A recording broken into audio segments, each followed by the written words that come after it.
Hi, my name is Anna Staples. I'm an undergrad at the University of Denver studying marketing, and this is my day 3 recap of South by Southwest. So my first session I attended today was an event with Amy Webb, and I wouldn't know because this is my first South by Southwest experience, but she has been coming each year and presenting these tech trend reports. However, this year she came on stage and actually announced the morning of this report, and it was funny. She brought out the whole UT Austin marching band and had a funeral ceremony for this trend report, basically saying this trend report is no longer relevant in 2026 and no trend reports are.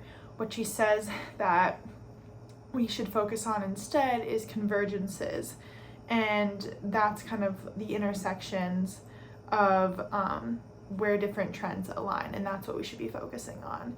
So she focused her talk then on 3 different types of these convergences to be aware of as humans and as business people. And it was really interesting and a little dark, I would say, in terms of what she was discussing. So the first was human augmentation, just ways to optimize human performance and how these technologies are currently available and are only going to become more and more common, not necessarily more and more accessible, but just more popular amongst the elite. And so this includes technologies to help your body and movement, your brain and mind, internal systems, your senses. And so the new reality that we're going to see is your body is now a platform that you can optimize, and if you're not opting into that, you're going to be falling behind. The second thing she discussed was unlimited labor, and this one was the most interesting to me. So we as humans have been automating our work for a while now. We've seen that just throughout history in businesses, but now we're taking this to a whole other level. So there's 2 main elements to this. One being agentic systems, which we're already seeing in a lot of businesses using agents to do work for us. They're always on, they're able to work 24/7. We just have to grant them trust and permissions, and then they can go and do things. And then the second element to this is robotics. So agents are like the strategists creating the organizational structures of the work, and then the robots are doing the execution. So putting those 2 together, they'll be able to create automated factories. And at this point, this takes out most jobs in business if we don't have the people leading and we don't have the people doing. So that was very interesting and weird to hear from her, saying this is coming sooner than you think. And then third, in her talk, she discussed the convergence of emotional outsourcing. So we've always, as humans, gone to other people to outsource our emotions and to feel comfort in others. And typically this has been a human, but now we're seeing an increase in outsourcing emotions to AI or technology, chatbots, all of that. And it's pretty concerning. Some of the stats she said are like LLMs are the single largest source of mental health support in the US, which I think the fact that they're so accessible is great, but I don't think this is the right method to getting that mental health support from LLMs. Also, spiralism, so the way chatbots enable you to feel so heard and seen is actually they use a lot of techniques based off of cult leaders and how they have kind of positioned and worded their tactics and beliefs to others so that they can kind of control individuals. So that was really weird and fascinating at the same time. And so because of all these technologies, we're essentially creating a future of helplessness at scale. And so that, she said, is the issue. And overall, loneliness is becoming the market and dependency is becoming the product. We're becoming dependent on these chatbots for emotional support. We're becoming dependent on AI in the workplace, and we're becoming dependent on these human performance enhancers or technological performance enhancers as humans to better ourselves. So I think there's a lot to question here with business in mind of what will business look like, what will our day-to-day lives look like if we keep just evolving this technology and not necessarily thinking about where humans fit into the bigger picture. The second session I attended today was 10 Breakthrough Technologies of 2026. This one was similar to the last one, but it discussed, outside of just AI that everyone discusses, what technologies should we be paying attention to. I'll just call out a few that were super interesting. One was using sodium in batteries instead of lithium, a lot cheaper and safer, and actually Australia is the leading producer of sodium. So I just thought that was an interesting point. Also, next-gen nuclear is something that's currently in construction. So there's a molten salt reactor being built in Tennessee, which should be done by the end of the year, supposedly. So that'll be interesting to see how that plays out. There were some that I have already heard of, like generative coding, AI companions. There were a few weird ones, like base edited baby DNA, so actually being able to rewrite entire genes in an embryo cell. Similarly along those lines, embryo scoring, so being able to take an embryo, specifically when doing IVF, and see how intelligent, what the kind of personality this embryo has, the appearance, super specific elements, which I don't know how I feel about that as a whole. What I found the most interesting was mechanistic interpretability.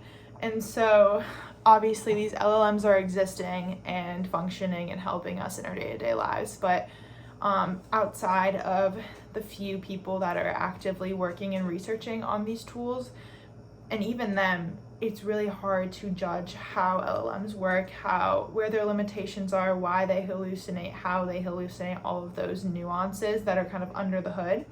And so what this does is it's kind of the neuroscience behind machines and kind of opens that up to see how they think and how they come to answers. And so they actually put up a problem on the screen, which was an addition problem, and instead of going through the logical steps that a human would go through, it went off of estimates and judgments that aren't necessarily logical, but it did and happened to come to the right answer, but not in the way you would think. And so that was super interesting, and I'm excited to see how that plays out, and maybe it's something that's shown more to the consumer, and then you might be able to redirect an LLM's thinking or something along those lines.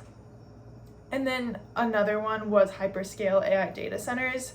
So obviously as AI is increasing, we need more data and energy to do that. And so just creating a new class of data infrastructures with specialized chips, productive cooling systems, maybe looking into the sustainability of different liquids for cooling systems, things like that. So I think there's a lot of potential to make the future better and more sustainable with some of these, but also very weird and futuristic, but they're actually happening now.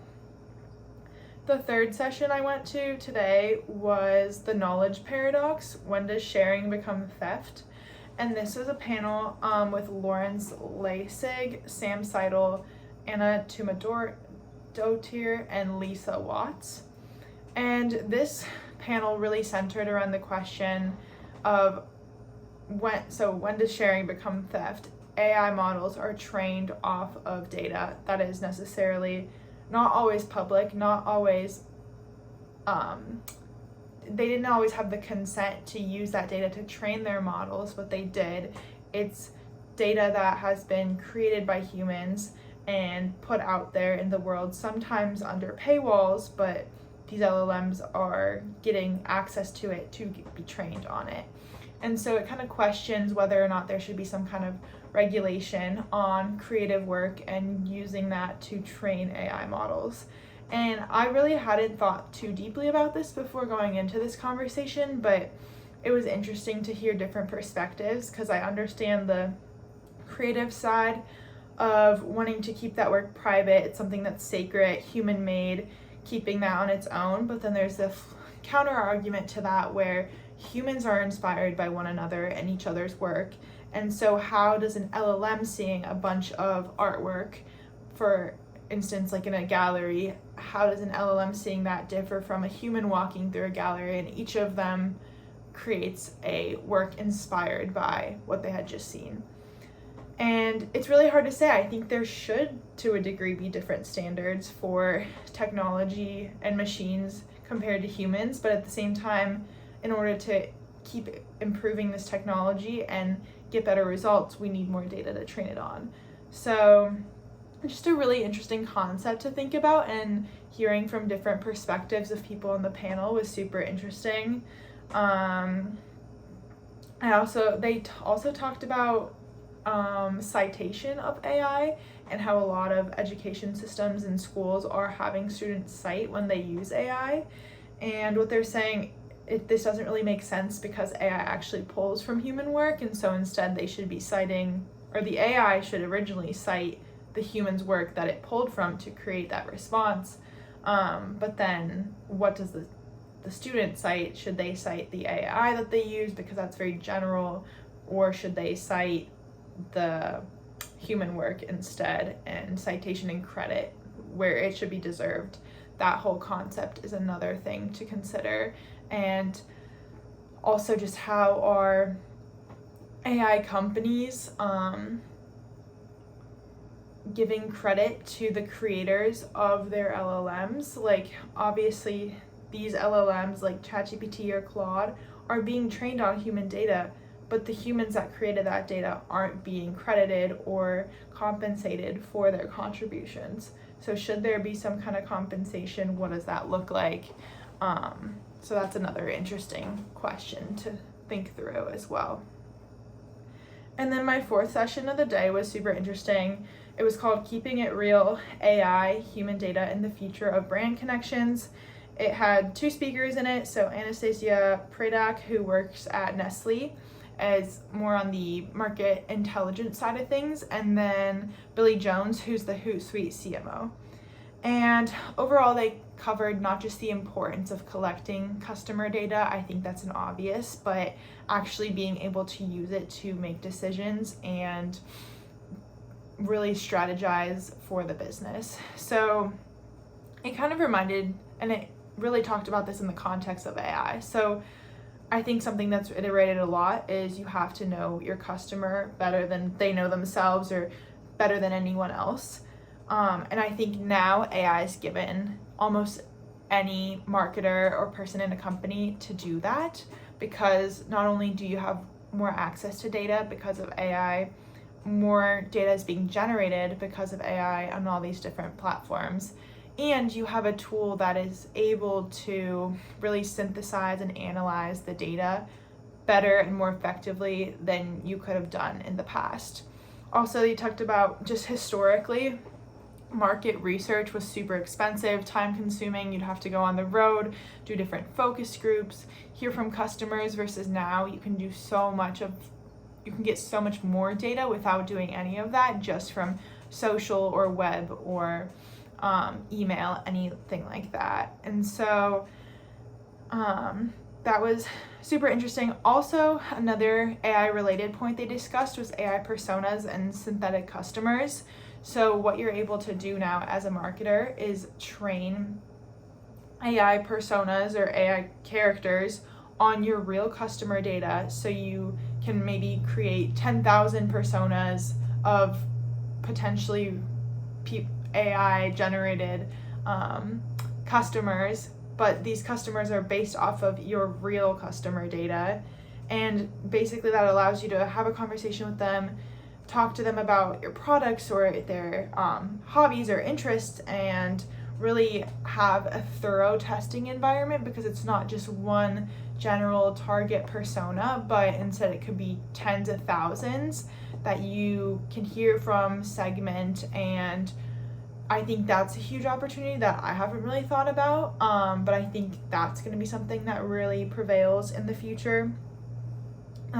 Also, just generally, they had a few key takeaways of making sure you're watching your company weekly in terms of how people are talking about it on socials, weekly if not daily, scanning different pages, building some kind of automation to get a report and know what people are talking about and why.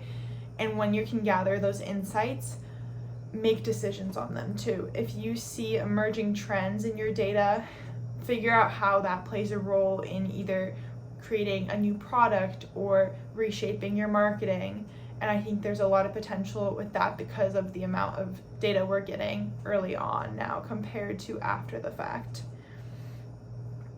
And they also just said, use AI where we can trust it, keep humans where they're necessary, obviously, to define what type of marketing we do, where that exists, the strategy behind it, but use AI in the ways that we know it performs well, like analyzing data or putting together reports and drawing conclusions.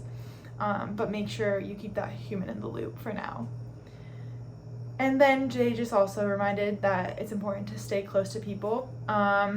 Even though you can pressure test your business in these AI simulated environments, make sure that you're constantly connecting back to your customer, having conversations, and keeping that humanness in your brand as much as possible to maintain customer loyalty and also just position your brand as an authentic creator and marketer and business. So, thank you.